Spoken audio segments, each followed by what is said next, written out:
ఇప్పుడు నీకెలా ఉంది రేఖ? ముందు కంటే బెటర్గా అనిపిస్తుంది. ముందా? మీరు నన్ను ఎత్తుకున్నప్పుడు. రేఖ, నువ్వు ఇప్పుడు కూడా జోక్స్ వేస్తున్నావా? ఏం ఉపయోగం, మీరేం నవ్వటం లేదు కదా ఇప్పుడు.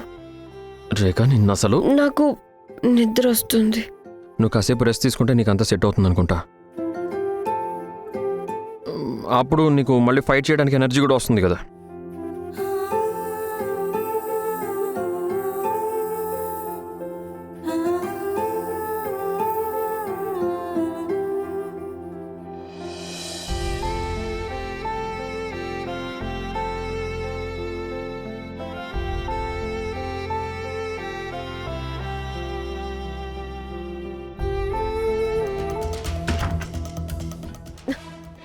ఎవరక్కడా? దయచేసి తలుపు తెరవండి.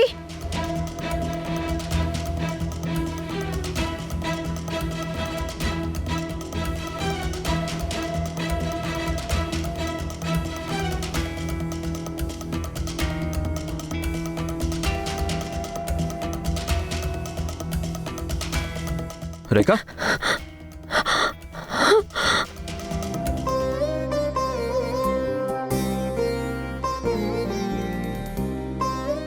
ఏమైంది? నువ్వు ఇప్పుడు సేఫ్గానే ఉన్నావు రేఖ, నేను నీ పక్కనే ఉన్నాను.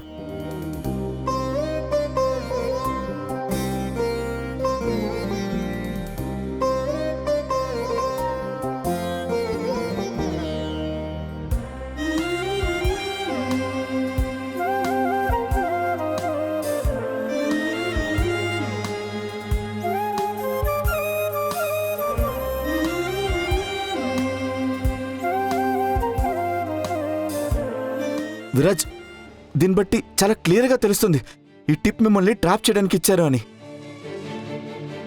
అండ్ అక్క అక్కడికి వచ్చేసరికి కావాలని తన్ని చంపడానికి వాళ్ళు డోర్ క్లోజ్ చేసేశారు. కొన్ని రోజుల క్రితం అక్కని షూట్ చేయాలని అనుకున్నారు. ఇప్పుడు ఇది మీ అందరికీ అనిపించట్లేదా ఇవన్నీ కనెక్టెడ్ అని?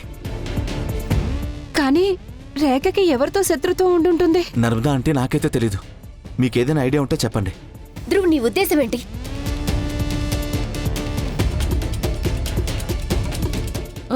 పోలీస్ స్టేషన్లో రిపోర్టు నమోదైపోయింది. అది నాకు చాలా బాగా తెలుసు. రాఘవ్ పక్కనే ఉంటే రేఖ చాలా సురక్షితంగా ఉన్నట్టే. తనకేమీ కాదు. ఏదేమైనా మమ్మీ, నాకు తెలుసుకోవాలని ఉంది. అక్కని చంపాలని ఎవరు అనుకుంటున్నారు? చాలు, చాలా ఎక్కువైంది ధ్రువ్. ఆంటీ ఇప్పుడే చెప్పారు కదా మిగిలిన విషయాలు పోలీసులు చూసుకుంటారని. సో ప్రస్తుతానికి నువ్వు అందుకు సంతోషించు. రేఖ ప్రాణాలకి ఎప్పుడు ప్రమాదం వచ్చినా సరే రాఘవే తనని కాపాడాడు. పద లోపలికి.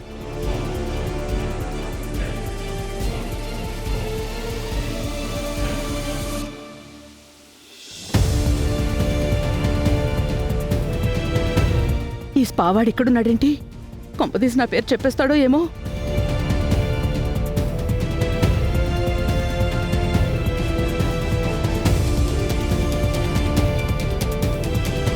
మీకు ఇతను ఎవరో తెలుసా? ఇతను నాకు టిప్ ఇచ్చాడు ఆ డ్రగ్స్ స్మగ్లింగ్ గురించి. ఎవరు చెప్పారని ఇలా చేసావు? నువ్వు చెప్పు. ఎవరు చెప్పారు ఇలా? ఒక్క నిమిషం ఇన్స్పెక్టర్ గారు, ఎవరు చెప్తే ఇలా చేసావు? చూడండి, ఇతను మా కస్టడీలో ఉన్నాడు. చట్టాన్ని మీ చేతిలోకి తీసుకోకండి. టిప్ అయితే నిజమే గాని ఎవరో వచ్చి మొత్తం మాలంతా తీసేసినట్టున్నారు. మరి ఇందులో నా తప్పే ఉంది సార్. అయితే అక్కని అక్కడ ఎవరు లాక్ చేశారు చెప్పు. సమాధానం చెప్పు. మరి ఆ తలుపు మ్యాజిక్ తో దానికి అదే లాక్ అయిపోయిందా? నేను రాగు అతి కష్టం మీద తెరిచాం దాన్ని. విరాజ్, విరాజ్ బాబు, విరాజ్, ధ్రువ, నాకు తెలుసు మీరిద్దరూ రేఖ గురించి చాలా కంగారు పడుతున్నారు. మేమందరం కంగారు పడ్డాం. కానీ ఏదైతే జరిగిందో మీరు ఆ టెన్షన్ ని కూడా మర్చిపోకండి. మనం దుర్గమ్మ తల్లికి ధన్యవాదాలు చెప్పుకోవాలి. రాఘవ సరైన సమయానికి చేరుకున్నాడు. అలాగే వాడు రేఖని కాపాడేశాడు. ఇన్స్పెక్టర్ గారు, మీరు కూడా చురుగ్గా ఇన్వెస్టిగేట్ చేశారు చూడండి. దానికి కూడా మీకు చాలా చాలా ధన్యవాదాలండి. మీరు అతన్ని తీసుకువెళ్ళిపోండి. కానిస్టేబుల్, ఇతన్ని తీసుకుపదండి.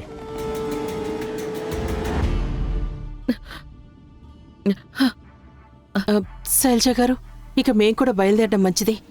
ధ్రువ్, ఉన్నతి, ఇంటికి వెళ్దాం పదండి. అసలైనా రేఖ ఇప్పుడు రెస్ట్ తీసుకుంటుంది కదా. ఉంటాం శైలజ గారు. చాలా పెద్ద ప్రమాదం తప్పింది, అంతే కదా దేవిక గారు? అవునండి. మామ్ మీరు జాగ్రత్తగా ఉండండి ప్లీజ్. నువ్వు కూడా.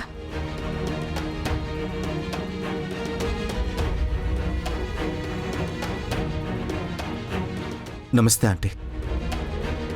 ఉన్నతి, నువ్వు జాగ్రత్తగా ఉండమ్మా. ఆ? వెళ్ళండి. విరాజ్, నువ్వు టీ గాని టిఫిన్ గాని ఏమైనా తీసుకుంటావా లేక? లేదు లేదు, నేను వెళ్తాను. వెళ్ళండి, మీరందరూ కూడా మీ గదుల్లోకి వెళ్ళండి. రేఖ ఎలాగో రెస్ట్ తీసుకుంటుంది కదా. వెళ్దాం.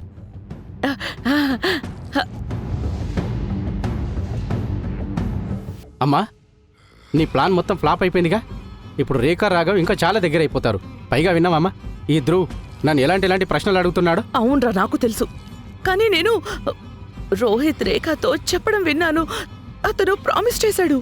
అతను రేఖ వాళ్ళ నాన్నని చంపిన హంతకుణ్ణి వెతికి పట్టుకుంటానన్నాడు. దానికంటే ముందు రాఘవ్ కూడా రేఖకి ప్రామిస్ చేశాడు. వాడు వాళ్ళ నాన్న నిజం బయట పెట్టి తీరుతాను అని. పైగా ఈ రేఖ అసలే చాలా తెలివైంది. ఆ ఆర్ఆర్ఆర్ల మాటలు విని నాకు చాలా భయం వేసింది.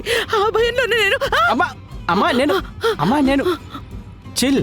ఎవ్వరికి ఏమీ తెలియదు. రిలాక్స్. కానీ ఇక మీదట కొంచెం జాగ్రత్తగా ఉండాలి, సరేనా?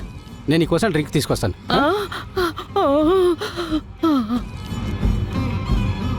అమ్మా దుర్గమ్మ తల్లి, ఈసారి నేను పూర్తి నమ్మకంతో ఉన్నాను. ఈ రిపోర్టర్ రేఖ ఆట ముగిసిపోతుంది అని, తను భగవంతుడి దగ్గరికి వెళ్ళిపోతుందని. కానీ దానికంటే ముందే ఈ రాఘవ రేఖ దగ్గరికి వెళ్ళిపోయాడే. కానీ ఎలా?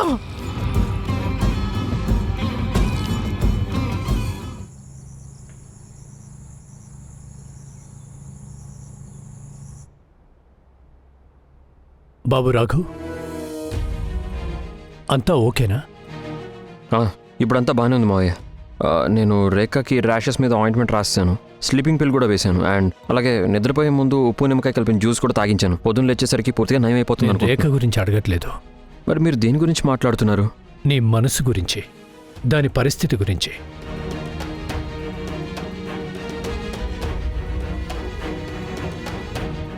నాకేమవుతుంది మావయ్య?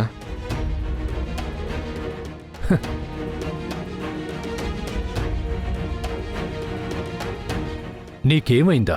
అది నిన్ను నువ్వే అడుగు. ఎప్పుడైనా రేఖకేమైనా అయితే అప్పుడు నీ మొహం ఎప్పుడైనా చూసుకున్నావా రాఘవ్? నీ మొహంలో వెలుగు లేకుండా పోతుంది, మొహం భయంతో పాలిపోతుంది. రేఖకి నయం అయ్యేంత వరకు, అప్పటి వరకు నిన్ను చూస్తే ఎలా అనిపిస్తుందో తెలుసా? నీ ఆత్మ తల్లడిల్లిపోతుందన్నట్టు. ఇక నీ కళ్ళు నువ్వెంత దాచాలనుకున్నా దాచలేనంత బాధతో నిండిపోతాయి. ఈ మధ్య మన ఇంట్లో పెద్దవాళ్ళు ఎందుకు పొడుపు కథలు అల్లుతున్నారు? ఆ రోజు అమ్మ కూడా ఇలాగే మాట్లాడింది, ఇప్పుడు మీరు కూడా అలాగే మాట్లాడుతున్నారు. రాఘవ్, మాకేం కనిపిస్తుందో మేము అదే చెప్తున్నాం. నువ్వు రేఖ కోసం ఏవైతే చేస్తున్నావో వాటితో స్పష్టంగా తెలుస్తుంది నీకు రేఖకి మధ్య బంధం ఎంత బలమైందో. 100% శుద్ధమైంది. రాఘవ్, నీకు రేఖకి మధ్య ఉన్న ప్రేమలో అస్సలు కల్తీ లేదు, ఏం లేదు.